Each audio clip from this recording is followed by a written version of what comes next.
Welcome Michelle Dorsey, and she'll be presenting on resumes. Good morning.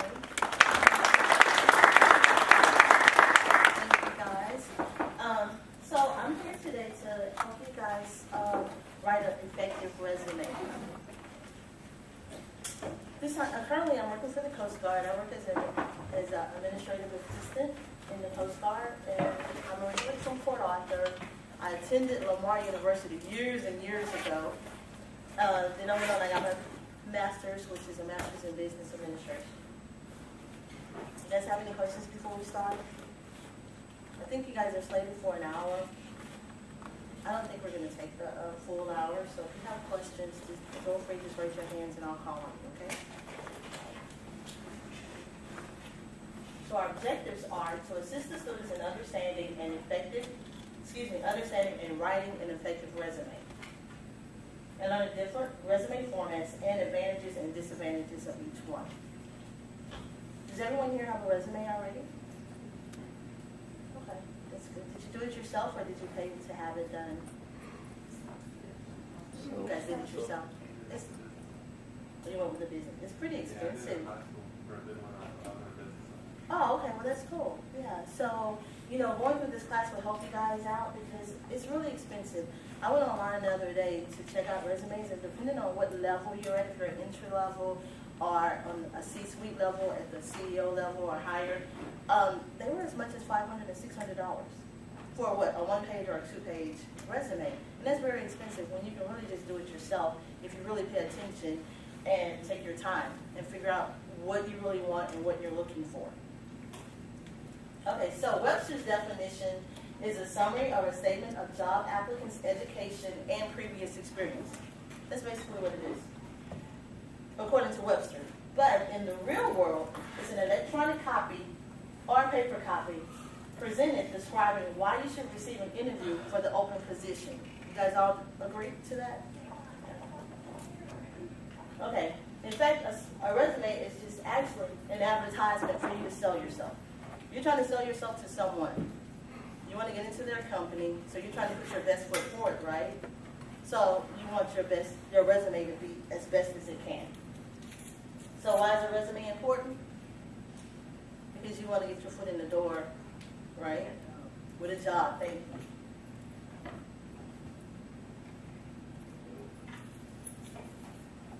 All right, so, and this is your first impression. And a lot of times now, what's going on is, it's all electronic.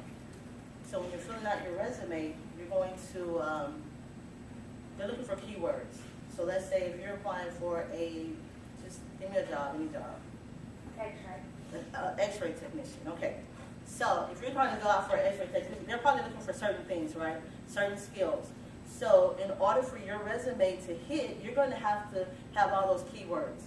And sometimes they want the keyword more than once. So if they want a real experienced person, say, 10 years of experience, you might have to hit that keyword at least 10 times. So you want to really pay attention to the jobs that you're trying to apply to. If you're applying for a job, read the job announcement.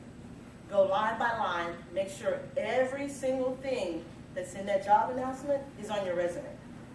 And I know sometimes it's going to be kind of hard, but get as much as you can on that resume, because you don't know if a person's going to review it or if it's going to be electronic. And if it's electronic, it's way harder to get through, because in some positions you may call a job one thing, and at another company it may be called something else. And the electronic program isn't going to know that, or they're not going to be worried about it. It's all in whatever the HR person puts in for the job announcement. So sometimes you may want to change it up. If you say something one way, you may say it again, but just say it in a different way, just so you're able to cross all the lines and make sure you're dotting all your I's, crossing all your T's, so you can get that interview. Okay, so we already went over, I'm sorry. It was to get your foot in the door. So how long do you think employers typically look at a resume? Any answers? 8. Yeah, you guys are absolutely right. They don't take a long time to do it. And with the computer, it's even faster than that. So you want to make sure you're front-loading everything. Everything that needs to be in there, it's there. And it's kind of hard because you only really want your resume to be one page. Sometimes if you're a seasoned person, you may want to go into 2 pages because you really have to if you're trying to, get everything out there. But really, 1 page should be enough. Because other than that, they're not going to really pay a whole lot of attention. Okay, so employers often receive hundreds of resumes for a single position. They do not have time to pore over every single word on each one. This increases the importance of the smallest details, and this is what I mean by, you having your keywords. Yes, sir? To refer back to what you're saying before the slide, you're saying, like, for me, I have a lot of experience, right? So you're saying a keyword would have to hit at least 10 times, right? That was just an example. But how would I get the keyword to hit with the description in a page? Okay. I still have all my experience in that. And I'm sure you'll touch on it later, but it just seems like your font will be so small and all that. I don't see how that's going to work. It would be. Okay, so let's do it. For instance, if you're working in finance, you're going to have to do budgets, right? So if budget is one of the keywords, we want to talk about all the experience you have in budgets. So you're going to list budget like maybe 3 or 4 times. You know what I'm saying? Yeah. So if you're going to do this, you do X, Y, and Z with the budget. Then you can move to your next bullet, have budget in that same bullet again, but then you're going to say it a different way, or what else you do with the budget. So if you're going to, let's say, you review the budget from the different departments to figure out their annual their annual budget allotment, right? So then in the second sentence, you can go back and not say that the first one you said about the department sending it to you for review. The second part, you go over what you're doing for that particular item. You understand? Yeah. All right, everybody got that? Clear? Okay. So I can go to the next one now? Oh, yeah. All right. Okay. No, I just want to make sure I answer all your questions because that's why I'm here to answer your questions. And if I'm not saying something, then I can, try to rephrase it, or maybe somebody in the audience can help me rephrase it. Okay, so what are the characteristics of a well-written resume? Can anybody tell me? Short and sweet to the point, yes. Grammatically correct, yes. Anything else? There's some type of format you're supposed to use. There's a lot of different formats you Like a can use. template or something. There are hundreds out there, and really depending on the organization that you're applying to, is how you want to tailor it. So like say, for the Coast Guard, when we do our applications are almost 20-something pages long. When it comes time for your the resume part, they want you to be very detailed in every single position that you've held. So for me, if I were to do another resume, like for my one job, I probably had like 3 pages of information because they want to know every single thing because it's so competitive. When you're applying for federal jobs, you're applying, from people from all over the country, and sometimes so you want to make yourself as marketable as possible. Yes, sir. You said that it depends on the organization. Would you change your resume depending on who you're going to, and is it professional or unprofessional to ask the employer how they like their resumes? No, I don't think it's unprofessional at all because then you're giving them exactly what they want. Now for me, I have like 4 or 5 different resumes, and it depends on who I'm applying to, which one I'll submit. And then I also want to make sure that it's job specific. Say if I'm doing an HR job, then I have an HR resume. I have 2 HR resumes. Then if I'm doing something in finance or business analyst, I have another 2 resumes. So it really all depends. And if you know somebody in the company that they can ask HR how they prefer it, or you can just call yourself. They may or may not take your calls. A lot of times things are like all automated, and they really don't have time to talk. You know what I'm saying? So maybe you can ask someone if you know someone in the company or the organization. Or maybe, probably usually the best way is to shoot them an email, and they may reply. Okay? All right, so your resume needs to be accurate, right? You don't want to go in with a bunch of lies and get caught on fudging the truth, right? About, things you've done. And in the HR, I can't tell you how many times my friends have said, hey, can you rank these people? Or hey, can you tell me what you think of this resume? And then you're reading the resume, and it's like, something doesn't add up. Either they're doing too much at work for their job description, or they're lying. So one of two things has to take place. If you're doing more than what you think you should be doing at your job, you can always go to the Department of Labor and they have a guideline for you. And they'll say, well, these are the things that you should be doing. Now, if you are doing more than what your job description entails, then in your resume you should write on maybe your cover letter or somewhere in there that you do above what you're supposed to do. You go above your normal duties and responsibilities by doing X, Y, and Z. Because as certain positions, you know they're not going to be doing budgets or they're not going to do this or do that. You're like, well, why does this person have this on there? They may be doing it, or they may not be. So you always want to be accurate. And you want to emphasize on your accomplishments and your education. So when you're doing your resumes, you want to make everything measurable. If you had a budget, if you were working in budgeting, you had a budget of 1.5 million, or whatever your budget was that you were over. You want to put the numbers out there so everything will be measurable for you. If you're a supervisor, then you want to say you supervise 10 people or whatever. So everything needs to be well organized. If you're talking about budget, then put all your budgeting stuff together. If you're talking about administrative role, put all your administrative items together. And then it should be concise. You know, you want it to be right. And you want it to be truthful. That's the same as having it accurate. And it needs to be job appropriate. Don't waste your time and apply for jobs that you're not even qualified for. I mean, some people have lucked up because they've had friends and they didn't qualify for a position. But, you know, do yourself a favor and apply for jobs that's appropriate for you or jobs that you can do. Because a lot of times people will apply for something and then they get mad because they didn't get the job. Well, you didn't even qualify for the job. But then you knew so-and-so got a job and they didn't have any experience. Well, you know, the truth of the matter is sometimes people have friends and they let them slide into places that they may or may not, you know, need to be in. So just try to prepare yourself as much as you can. Try to get as much experience as you can. Even if you have unpaid experience, if you're volunteering for these different organizations and different things, write that on your job, on your resume also. So if you're members of, I don't know, PTA or Girl Scouts or whatever, and you play an active role, if you're a board member, write that down. So now that shows your leadership.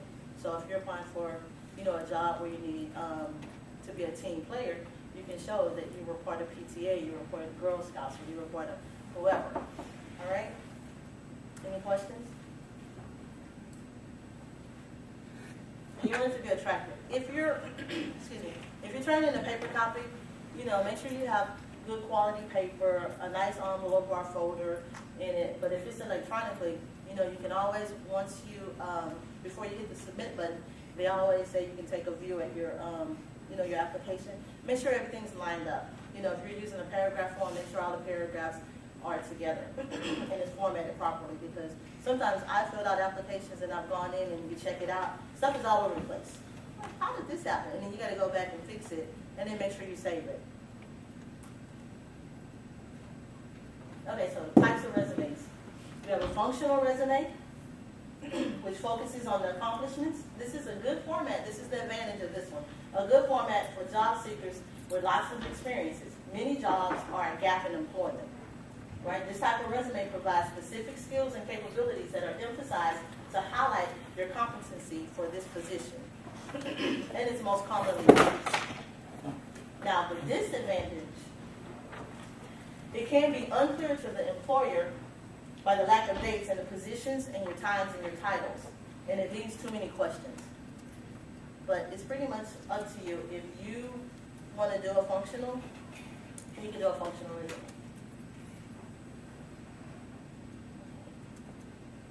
Okay, oh, sorry. Chronological. In this resume, it lists the job's experiences with the most recent mentioned at the first.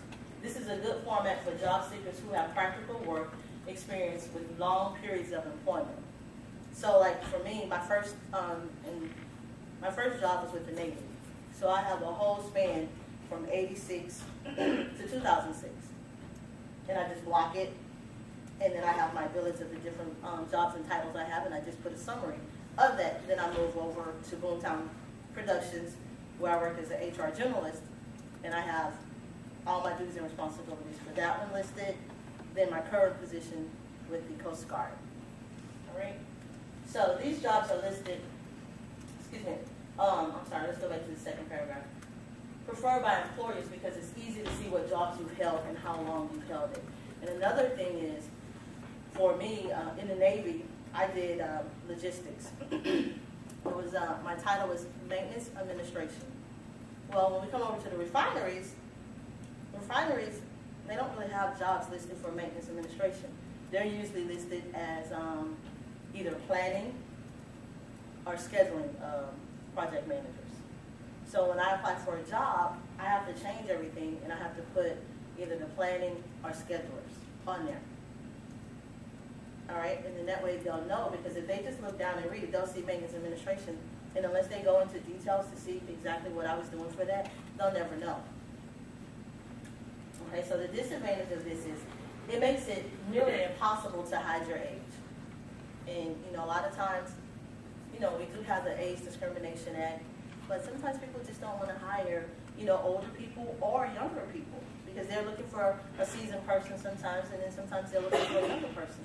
But with this one, it's hard to hide how old you are, pretty much. Okay, and it makes gaps in employment history stand out. And it's easy to see you've been switching jobs frequently. A lot of people like to switch jobs. They'll get a job, and they'll say, oh, I'm still looking for another job. And then I've seen, applications where literally people have held 2 and 3 jobs in a year. So what does that say? One of two things: either you really want a job, or you're really not doing what you're supposed to do on your jobs. And for me, and this is just me talking, I'm thinking, if you're on a position, you may want to stay on there maybe 2 years and then progressively move up. If I see a person with a resume and they're just doing these lateral conversions at every different job that they've had, then it tells me one of two things: either they don't want to move up or they can't. And so maybe they should be looking into another career field because they're not making the proper steps to move forward. So if I see, I'll use HR for example. So if you start out as an HR assistant, you should only be an HR assistant for a couple of years. Then you should be able to move up into a generalist position or, a specialist position. Then after that, you can move up to either a coordinator or a manager. But if I look at someone and they've been an HR assistant for 15 years, and then they've been at different companies, it's kind of hard. You really have to think about this. Like, do I want this person? Or you see someone that's jumping around from a lot of jobs, why are they jumping around? So you have to pay attention to what's on your resume, and also pretty much your lifestyle or your career. I should say your career style.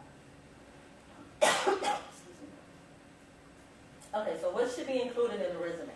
Not all resumes are the same, but they are all common elements, which is a header, an objective. Now, I don't necessarily know if you need an objective or not. It all depends on your job and if you really want the objective. The objective here for me, I would say, you can take it or leave it. It all depends. Okay, so if you have the education, you definitely want to have your education on there. You absolutely need your experience, and then if you have any activities. Now, these activities is what I talked about earlier. If you're a part of any sorority or fraternity, any kind of non-profit organizations that you're doing work for. Or, sometimes you can put your hobbies in there also. Okay, so your header should include the essential personal information. So, you're going to use your formal name. Whatever's on your birth certificate, whatever's on your Social Security card, this is what needs to be in place on this header. Okay? It should include your address and your phone number. Lately, people have been taking their addresses off and just using emails or telephone numbers. So it's really up to you. But security reasons, you may or may not want your address on there, especially if you're posting your address to Monster or Career Builder or something like that. I wouldn't put my address out there, but I would put my email or my cell phone number. Okay. All right. So here in the left column, some acceptable headers, and in the right are unacceptable. So if you're trying to be a professional, you want a professional job, I would not use anything babydoll@gmail, honey bun, sexy Shelly, me for life. Those aren't professional. And then when they see that, they're like, well, they don't even have the common sense to be a little professional. And some of you, if you have a common name, let's say John John Williams may be a common name, so you would definitely want to use your middle name or your middle initial or something, else, or, and sometimes it's okay if you put a number behind your name, like 22, and I wouldn't suggest some of that other number behind your name. I don't care if you were born that year or whatever, but I would try to stay away from that number. And you always want to kind of like spell out your street and your the city that you live in. Like I wouldn't just put PA, Texas on myself, but I have seen it before. So, any questions about something that's acceptable or unacceptable? Right? Okay. All right. Okay. So, when you're writing your objective, employers often say this is the most important part of a resume. It could be. It's generally a one-sentence explanation of what type of job you're seeking. It's very hard to make one sentence. I have a few, and sometimes I put them in, but then most of the time I just use my objective in my cover letter. But it's up to you if you want an objective. But I'm telling you, you're going to probably have to go with like one long run-on sentence or just make it 2 sentences. That's really up to you. Okay, your objective should be fairly specific. If you're applying for different types of jobs, you should change your objective. Now, for me, what I do, let's say if I'm applying to one of the refineries, I may say something about I'm looking to work for a Fortune 500 company in the gas and the oil field that has, whatever kind of innovation or whatever is going on for the company right now. And then, so number one, that shows that, hey, they know something about the company, or hey, they took out time, to really think about what they wanted to do. Okay, so the more specific your resume is, the better chance you have of being considered for the position. Okay, so here's an objective. This is an example. I pulled this one offline, so I don't know how great it is, but this is just something simple for you guys to go by. I'm in search of a position where I can utilize my skills that I gained over the time through growth. To grow and to contribute in the most effective manner by being a key and effective team player with unlimited loyalty and commitment. Now, I thought that one was pretty good because if you're trying to apply for a job, which in the job announcement they said something about being a team player, then you just hit that point. You're a team player, you're doing this, you're doing that. If you're an environmental company and if you say, you want to work for a company that's going green or whatever, then you throw that in there about, supporting going green or whatever. All right, so education. As college students, you should specify the dates of attendance or expected graduation. So for all of you, if you're going to graduate in the next, whenever you're graduating, it doesn't even matter.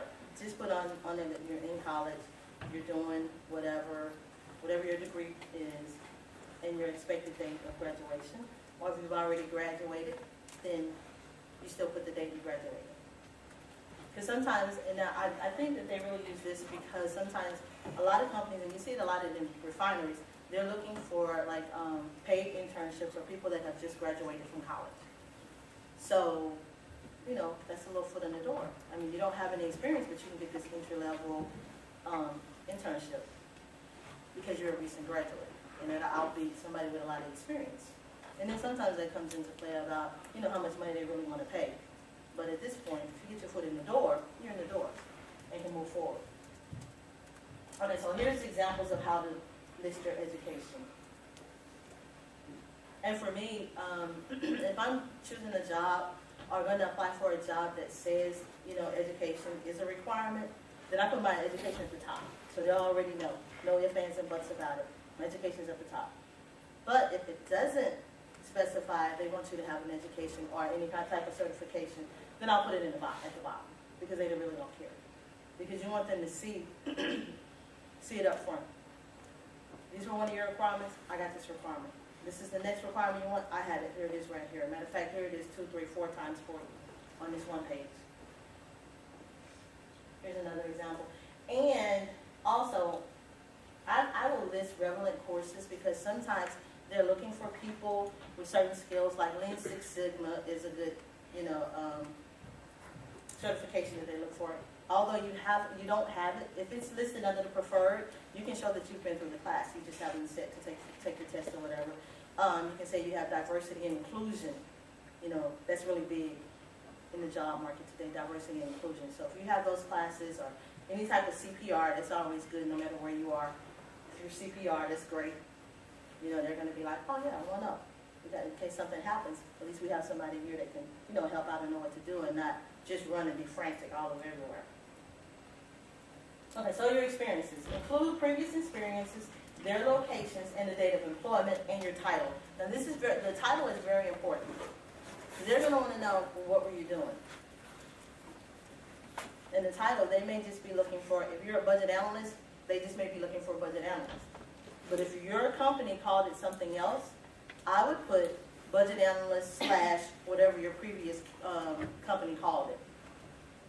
Just so they'll know and they won't have any questions about it. You know, my job title is different from the title that you're looking for, but here are my duties and responsibilities for it. Okay, so here's an example, and I pulled this one offline, of you showing your job experience. Usually you want it to be, a little short. These may be a little long, but it is for a vice president, so they're gonna, expect more from the vice president, so their sentences are going to be a little bit longer. Their bullets are going to be a little bit longer. But I would take the middle one if I could, for entry level or lower level positions. Here are a couple more. See how supervising staff for 20 to 25. Now, that's a lot of people. That span of control is awful large, but that's how many people. 12 different departments in the store. 115,000 square feet. This person is trying to get you to understand, hey, I did something, it was a major job, it was big, it's measurable, so now you know that I wasn't working in a mom and pop store that was only a 500 square foot store and we were selling t-shirts. You know what I'm saying? Okay, so activities. Employers like to see people who have been involved in school or community activities. So this section, you'll just list, like I said, whatever you are. If you are, a soccer player and you volunteer at Gulf Coast Soccer, I would put that on there. You're a soccer coach. You're whatever. Whatever your, hold on, let me say this much. Whatever your hobbies are that are professional. Okay? Yes, ma'am. Why are the activities important to a company? Why is that what I do outside important? Okay. Because, I don't have any outside activities. I'm just a mom and I go to school. I have no time. Okay. So for the activities, let's say that company does the Julie Rogers Gift of Life. They volunteer that every year, excuse me. So now they'll see that, oh, she likes to walk. She's a part of breast cancer. This is a potential person that can volunteer for us and be positive. You'll go and be happy to be there, but they may want to select somebody else. They don't want to be there. So if you don't want to be there, you don't want anybody representing your company moping around and act like you don't want to be there. So they'll see your activities. They'll say, oh yeah, I think she'll be interested in it. She likes to run. There's a 5K run. Let's enter. Or, hey, there's a volleyball tournament. She did volleyball in high school. Let's see if she wants to do it. Or then again, they may just be trying to see who you are and what you really want to do. Like, let's say if you stand for something they don't really like, let's say, something negative, that they're like, oh no, this isn't going to show a good light on our company. And, and unfortunately they're using, I don't think a lot of people really use Facebook, not the younger generation anymore. It's kind of has transitioned to the old folks like myself, but on Facebook, they will go in and check out your Facebook page. Now, is it right? I don't know. They're still trying to decide, I don't see how that is. It's just my personal opinion. Yeah, and I understand what you're saying, but on the other hand, if they see you up drinking or getting drunk or being sloppy, if people know you, they know you're a part of that company, then that's not a good reflection on the company. I'm not saying they're right or wrong, I'm just, putting it out there. Okay? So that's another thing. Be careful on your Facebook accounts, your Twitter accounts, or whatever you're doing out there. Try to be careful with it because it could cost you an interview or even your job. A lot of people have lost their jobs over Facebook and Twitter and these, Snapchat now, whatever they're doing now, because of things they've said. Now, if you want a good job, if you want to get a job with these people, and you want to play, play the game with them, here's a tip. If you know that you want to work for this company, and this company supports Texas A&M every year, then you should tweet something about go Texas A&M. Talk about your school, how much you love your school. If you talk about Lamar and you're tweeting on Facebook and always throwing up the banners and doing this, they're going to say, wow, this will be free publicity for my company. So she'll be a good person, or he'll be a good person. But if you're out there acting crazy and embarrassing yourself and your family members, then they're going to feel the same way, because at this point, once they hire you, you're really a part of their family. So, just like you don't want your sister or brother out there doing bad things and showing up and showing out, they don't want their employees doing the same thing. So you really have to be careful. All right? Any other questions? All right. Kind of change your Facebook names too, because I've seen some names out there that I'm like, that's not professional. But, people do what they want to do. Okay, so here are some of the professional organizations that I'm a part of. I am the SETHRA, the Southeast Texas Human Resource Association, which is affectionately known as SETHRA. I am the president this year. I'm also a member. This is the local chapter to the SHRM, which is Society for Human Resource Management. I'm also part of the Texas Workforce Diversity and Inclusion Board member. I'm not on the collective beautification member anymore. I just did my resignation for that. But, all of these things, if they're going to look at my resume and they see all my activities or my professional, what I'm a part of, then they'll be like, oh. I'm hoping they'll think like, man, she's a rock star. People get her in there. She has a lot of experience. So when it's time for you guys to go out and do, extra things, or, they'll say, well, this person is well-rounded. They can do this, they can do that. So, I don't know. If you're at home mom, maybe you can at least join the PTA. I'm a PTA advocate, so. Okay. Well, get ready and join the PTA this time. So, any questions about any organizations that should or should not be on here? Now, if you report Al-Qaeda, I would not put that on my resume. Okay? I'm just saying, that's just one. Okay, so, now, there's nothing wrong with attaching a nicely printed list of personal references. They're going to ask you, for references. 9 times out of 10, they're going to ask you. Now, in my experience, do they always call the references? No, not all the time.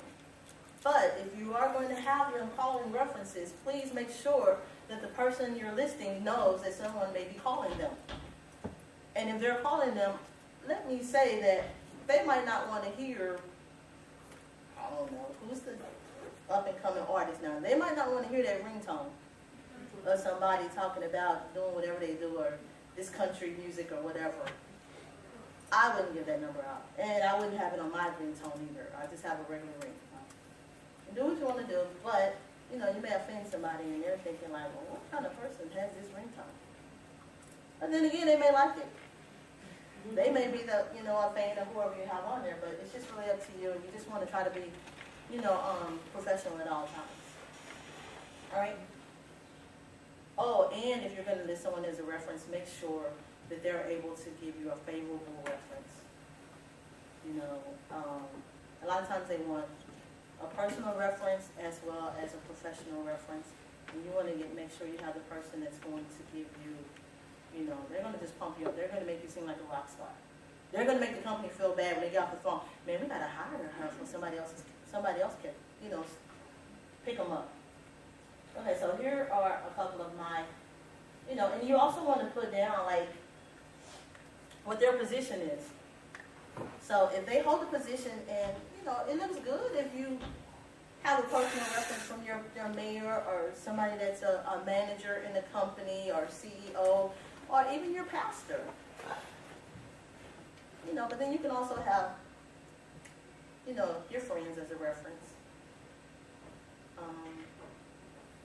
And make sure they have professional emails also. So what do employers want? They generally want people with communication skills. So at the very beginning, they're going to see your communication skills when you turn in that resume. So whether you've written it or someone else, that's going to be determined right off the bat. Leadership skills. Well, you can determine that by your job, your job experience or your activities or whatever you're doing.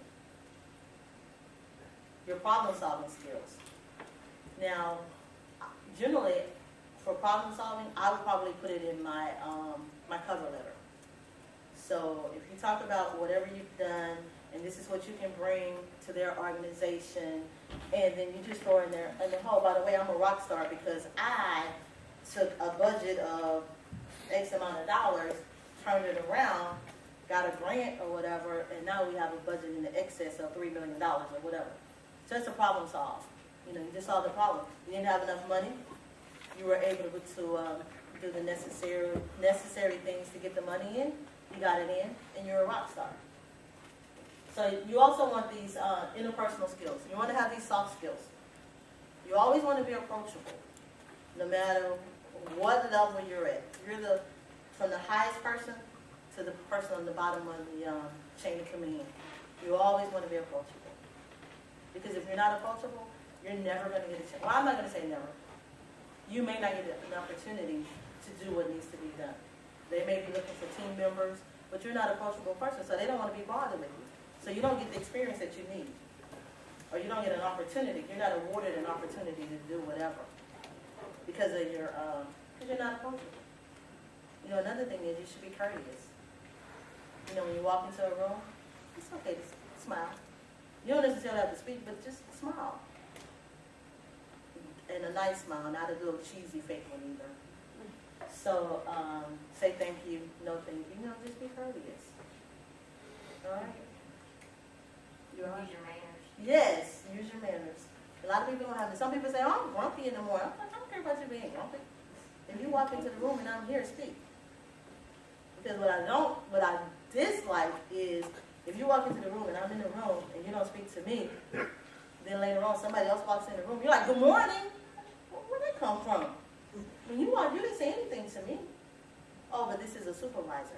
So no, you want to show, your courtesy throughout the whole chain. Let's see, teamwork. Okay, we all know about teamwork, so I don't even have to go about teamwork. But I always try to be, do a little give and take. Because sometimes you have to be on teams that you really don't want to work with, or you really don't like. But you have to be professional. This is your job. You want to keep making money, right? All right, so just put up with it. Like they say, fake it till you make it. So fake it like you like the person, and then move on. Do your job, and that's it. Okay, so you also need a decision-making ability. They want you to be able to make good judgment calls. So if somebody walks in and they're acting crazy or whatever, they don't want you yelling and screaming back with them. They want you to be able to, do what needs to be done. Stay calm, stay cool. Try to talk it out. You can't talk it out, get up. Hey, we'll just discuss this later. We're not going to be standing here hooping and hollering with everybody. All right? And you have to be flexible. So, if you normally work from 7 to 3 and they ask you, hey, can you stay till 3:30 today? Unless you got like something dire, just go ahead and say, okay. Don't be upset. Don't roll your eyes. Why you ain't got nobody else to ask? No, just try to be flexible. Because that's what it's about, especially when it's time for promotions or bonuses or whatever. They're going to be like, man, every time I asked him or her to do something, that person was right there. Sometimes I don't even have to ask, they just did it. Hey, I see that this needs to be done in the morning. We're not going to be able to get this done. Can I stay a little bit longer till I finish? Yeah, sure. They'll love that. You know what I'm saying? So try to be flexible. Okay, so now you need the analytical skills. Okay, so when something's going on, you want to think it through. You just don't want to sit down and say, hey, this is wrong, and I'm not going to do it. Have a solution. Think it out. Write down everything and say, hey, this is what's going on. Think about it. Work something out. Hey, this is the solution that I have. They may or may not go with it, but at least, you tried to help solve the problem, right? Competence in a career field. This probably, to me, is like one of the most important ones between communication and competence. I can't tell you how many times I've been somewhere, and I'm like, how long have you been working here? They can't even get a package together for you to fill out what needs to be done, or they can't tell you, the basic things. Like, this your job? How long have you been doing this job? Be competent in what you do. Know your skill. Hone in on it. If you got to do some after-hours studying on your own or on the web, you can find every single thing on the web that you need to know. And I do mean everything. Because lately, YouTube's been my friend. I'm like, they put all of this on YouTube? I really couldn't believe it. I mean, you find all kinds of stuff on YouTube. So just kind of help yourself hone in on your skills. And, you know, one day that may put you above somebody else. You know, they may have a question or want to do something, and then you can be like, hey, you know what they did in such and such a place? Maybe we can try that here. So then you're coming with solutions. And then you have, excuse me, added value to the company. Because if you're just sitting up there doing your job and you don't really have any value to the company, when it's time to go, you're going to be the first one out the door. You need an energy, drive, and enthusiasm. Okay, yeah. When you get to work, and I know sometimes you party on the weekend, so Monday you may be dragging a little bit, but you always want to act like you want to be there. Because a lot of times I don't want to be at work, but they'll never know. My boss will never know. Now my girlfriend will know because I'm on the phone saying, I'm ready to go home. I can't believe I gotta do all this. But my boss will never know that. And when they come in, I'm just as busy as a bee. I'm never tired when they're around. I'm not. And then they'll tell you I'm a rock star. And I like using that word because I am a rock star. But, you know, and that's exactly what you want them to think. You want them to think that you're the little energized bunny, so when something comes up, they'll be like, hey, this person would be great for the job. They're always doing something. And I know I'm getting off that it's not a part of the resume writing, but I'm just trying to throw in a little tips and fill my time in here. You know, for you guys to, you know, get a little extra jump on things. Okay. So, a must for your resume. You got to proofread it. That little spell check doesn't always work right, especially with the grammar. You don't want to say one thing and mean something else, and then they didn't catch it because it is a word and it is spelled correctly. You don't want that. So proofread it. I would say read it out loud. Let somebody else read it. Let somebody read it that's in your career field, and make sure everything sounds, you know, makes sense to them. But then I also would say let somebody that's outside of your field that doesn't know anything. So when they look at it, they'll be like, oh yeah, I understand what you're saying. Okay, I get it. But if they're like confused, then the HR people may be confused also. Because a lot of times HR, they're not subject matters for all these different positions. They only go off what the hiring manager or what the managers or the supervisors are going to say that they want. And a lot of times, the managers don't know what they want. So what I would suggest is when you guys get ready to do your resumes, I would also check the Department of Labor. There's an occupational handbook. You can go in there and then they'll outline and tell you what needs to be done. The responsibilities for each job position. They'll tell you what a clerk does, they'll tell you what the secretary does, or what a receptionist does. So you want to capture some of these things in your resumes also. And then when it's time for your evaluations or whatever, you can take it to your boss and like, you know what, I was going over my job description and I'm doing a couple of little things that's outside of my realm. So what, I'm going to need like a little extra dollar or something if I'm going to be doing all these things. You know, you have something to stand on because you have the Department of Labor behind you saying, hey, this person, for this position, this is what they're supposed to be doing. But you're doing something outside of your position or outside of your, the scope, excuse me, for your title. They may not give you $1, but they may throw you an extra quarter or 50 cents. But each time it adds up. Okay? Remember, time is everything. And also, you should always have like a little 1-minute spiel to sell yourself. If you see somebody and you hear them saying, hey, such and such is looking for a thing. Oh, are they? Well, I'm so-and-so. This is what I have to offer. Where can I apply? Or do you know of anything else? And then if you just have that 1-minute spiel for them, they may take you up on it. Or they may remember you from an activity or doing something. So it's always okay if you let people know that you're looking for a job. Even if you're not looking, just tell them, hey, if you hear of any openings, just let me know, because you never know when a window of opportunity will open for you. But the thing is, you have to be ready. And you know, like they say, if you stay ready, you ain't got to get ready.